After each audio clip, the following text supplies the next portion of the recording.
सिर्फ दूसरी शादी कर ली मेरे हस्बैंड ने, मुझे यहीं पे बच्चों के साथ छोड़ दिया। तो होते हुए मेरे बच्चों ने यतीमों वाली जिंदगी गुजारी है। बिस्मिल्लाहिर्रहमानिर्रहीम, अस्सलाम वालेकुम। आपकी आवाज़ के साथ मैं हूं अदनान जफर। नाज़रीन, ये है फौजिया खान। इससे पहले ये मलेशिया में रहा करती थी, लेकिन आजकल ये रक्षा चलाने पर मजबूर हैं। इनके शोहर की वफात के बाद ना इनके घर वालों ने इनकी सपोर्ट की और ना ही किसी और रिश्तेदार ने। इनके शोहर ने दूसरी शादी कर ली और इन्हें अकेली ज़िंदगी गुजारने पर मजबूर कर दिया।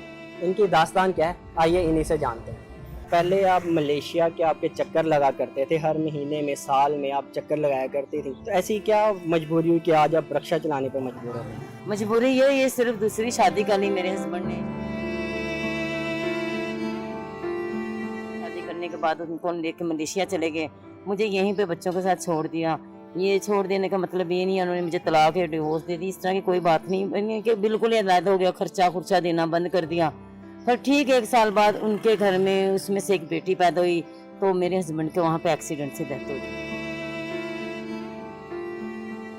होते हुए मेरे बच्चों ने यतीमों वाली जिंदगी गुजारी है। तो दिल में से बददुआ निकलती थी, अच्छा तुम्हारे होते मेरे बच्चे यतीम है, मैं बेवा, तुम्हें मरी जा। जब मुझे पता लगा कि उनकी डेथ हो गई, जिस दिन उनकी डेथ हुई उसी दिन वो मेरे से बात भी कर रहे थे, माफ़ी मांग रहे थे मुझसे।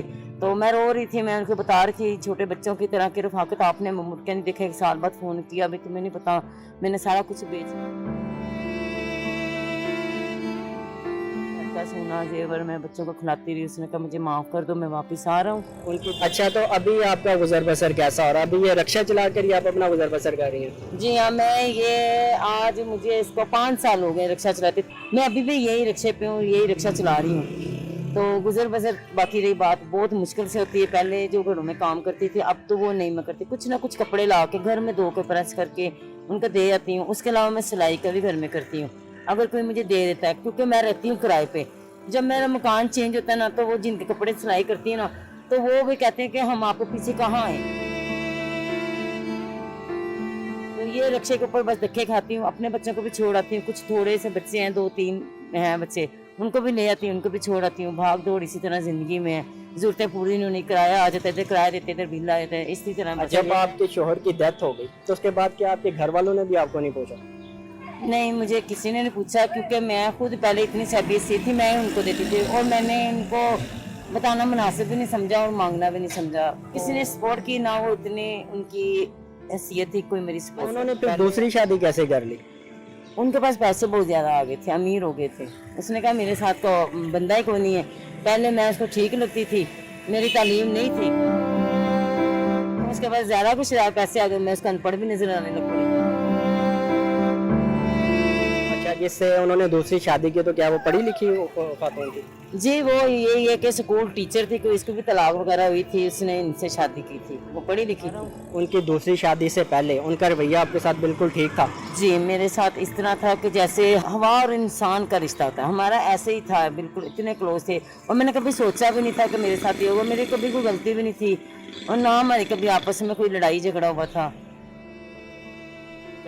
आप मलेशिया जाती थी, आपने बताया मलेशिया आप रहती भी थी, तो अगर बंदा वहाँ जाता है, वहाँ रहता है, तो उसके पास कुछ ना कुछ सरमाया तो होता है ना। तो यहाँ पर भी क्या आपके शोहर की कोई प्रॉपर्टी वगैरह नहीं थी?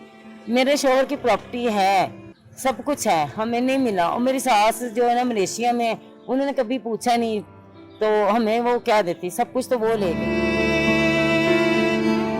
उनको ये पता होता है जब बाहर के मुल्क डेथ होती है वहाँ पे जो पैसे मिलते हैं। हालांकि मेरे हस्बैंड की इंश्योरेंस भी हुई थी, उन्होंने दूसरी बीवी को शो करा के उन्होंने सब कुछ करके आपस में निपेट लिया। बच्चों की जो दादी हैं या देवर वगैरह जो आते हैं, किसी ने आपको कुछ नहीं पूछा, बिल्कुल तनहा छोड़ दिया? बिल्कुल भी नहीं पूछा आज तक। मैं कहती हूँ आज मेरे हस्बैंड को 8.5 साल हो गए मरे, तो कभी उन्होंने पूछा नहीं कि रफाकत के लगते जिगर है, हम उनसे पूछ रहे हैं कि कैसे हैं। आपने अदालत में जाने का नहीं सोचा कि अदालत में जाकर मैं इन पे केस करूं? क्योंकि एक माँ के लिए इतने बच्चे पालना, और वो भी अगर वो किराए पे रहती हो और फिर रक्षा चला के, मेरे ख्याल से तो बहुत मुश्किल है ऐसी जिंदगी गुजारना। मैंने सोचा भी है, मैंने करना भी चाहा, पर मैं नहीं कर सकी, क्योंकि एक तो मेरे बच्चे छोटे थे, दूसरा ये है कि मेरे पास वसैल नहीं थे। अगर मैं जाती थी तो बाहर खड़े होकर अगर मैंने पूछना तो पैसे या गलत डिमांड, कुछ ऐसे मेरे साथ होता था। फिर मैं बच्चों को देखी थी, मैं अदालतों में जाती, मैं केस लड़ती, मैं उनसे जदाद लेती, जदाद भी नहीं थी, मेरे पास कुछ होता तो सही। छोटे छोटे मेरे बच्चे हैं, उनको उसने फीटर पीना, उसके लिए तो कभी मेरे पास तो यहाँ तक हालात आ गए, मैं अपने बच्चों को पानी डाल के फीटरों में दे रही हूँ। चीनी तो खत्म हो गई, नमक भी खत्म हो गया। फिर मेरे पे वो वक्त आ गया, मैं तो उनको जहर भी दे रही हूँ। की डेथ हुई थी तो उस वक्त ये आप मतलब आपके भाई बहन वगैरह किसी कोई भी नहीं था आपके साथ, या उन्होंने भी आपको सपोर्ट नहीं किया? नहीं, उन्होंने किया ही नहीं सपोर्ट। जब पैसे होते हैं ना तो सुने नहीं मेरे बहन भाई, तो भाई पैरों के नीचे तनिया रखते हैं, तो जब नहीं है तो दरवाजा बंद करते, तो ले आ गए पूरे बच्चे चुके फकीर। मैंने उनको पता लग गया कि मेरे हालात खराब है, मेरे हस्बैंड ने दूसरी शादी कर ली है, पर ये कमीज उठाए भाई पेट अपना नंगा होता है। रिश्तेदार सब जो भी है ना पैसों के ही है। मैंने सबको देख के देखा है। मैंने अब भी मुझे कहते हैं मैं उनकी आज भी जरूरतें पूरी कर लेती हूँ। दादा दादी को, चाचुओं को तो अपने भतीजों के साथ तो बड़ा लगाव होता है, तो जब आपका बेटा पैदा हुआ तो तब भी आपको किसी ने नहीं पूछा, या उससे पहले ही आप साइड पर हो गई? नहीं, जब मेरा लास्ट वाला बेटा हुआ ना तब तो मेरे हस्बैंड की शादी हो गई थी, तो जब मैं अल्ट्रासाउंड कराने गई थी इनकी शादी थी, चौथा मंथ था मेरे पेट में था। तो जब शादी हो गई इसके पापा की, जिस दिन डेथ हुई, जो मेरा बेटा था मेरा बेबी, मेरे हस्बैंड ने उसको देखा भी नहीं, तो वो 6 माह का था जब मेरे हस्बैंड की डेथ हो जाए। मतलब जब वो दूसरी शादी कर रहे थे उससे पहले उन्होंने आपको खर्चा पानी देना बंद कर दिया था? जिस दिन दूसरी शादी करने जाना था उस दिन मुझे जैसे बच्चों को चीजें स्लैंटियाँ ये वो सब कुछ था घर में, वो दे गए थे। जो मेरा सोना मुझे उतरवाया भी नहीं है, वो चला गया। तो उसने कहा तुम्हारे पास है। जब उसने शादी की, मैंने उसको कहा कि तुमने शादी की तो मैं क्या करूंगी अब ये वो। उसने कहा जाओ चली जाओ जो कर सकते। हाँ, मैं थाने तक भी गई थी, थाने तक मैं गई थी, अपने हस्बैंड को तलब करवाया था। रेस को थाना यहाँ के गुप्ता इजाज़त एसओसी थी, तो उन्होंने तलब किया। जब इसको बुलवाया गया वहाँ पे साइंस में गया, ठीक है जी मैं इसको भी रखूँगा, इसको भी रखूँगा। थाने के बाहर निकला, उसने कहा बस इधर तक दौड़ थी तेरी।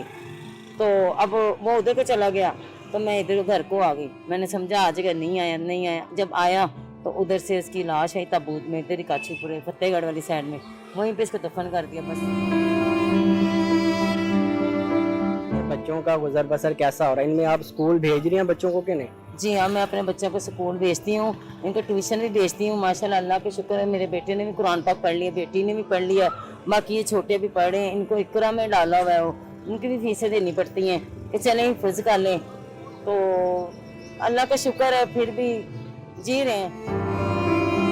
रिक्शा वगैरह चलाती हैं तो माशरा तो एक औरत को तो इजाज़त नहीं देता कि वो मर्दों वाले काम करे, तो माशरे की तरफ से आपको तनकीद का निशाना नहीं बनाया गया?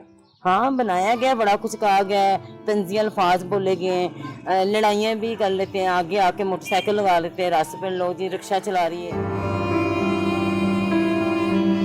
शर्म नहीं, आवारा है, पता नहीं क्या क्या कहते हैं। अब अल्लाह को शुक्र अब तो कुछ ही नहीं कहते। जब मैं शुरू में निकली थी मुझे बड़ी तकलीफ, अभी भी देखते हैं कुछ किस निगाह से देखते हैं।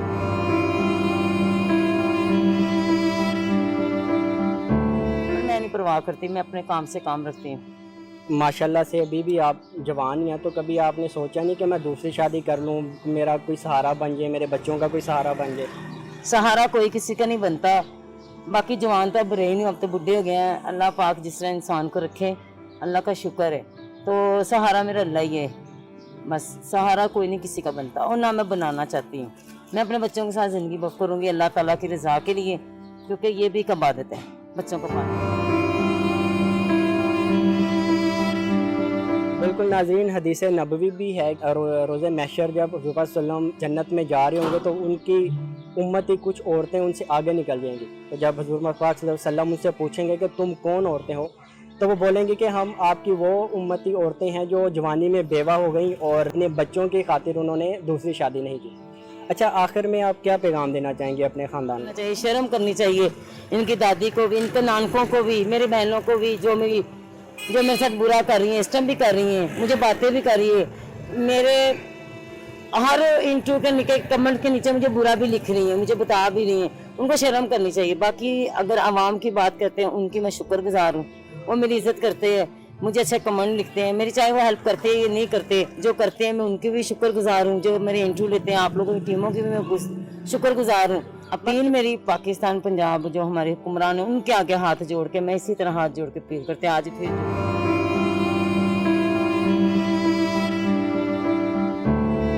मेरी कोई तो फरियाद सुने, मुझे इस मुल्क में एक छोटा सा घर ही दे दे। मेरे पास पैसे पूसे नहीं है, या मुझे कारोबार शुरू होना मेरे हाथ में है, तो मेरे पास वसाइल नहीं है, मेरे पास जो कि मशीनें नहीं है जिसमें मैं अपना कोई सिलाई का अपने घर में बैठ के काम कर लूँ।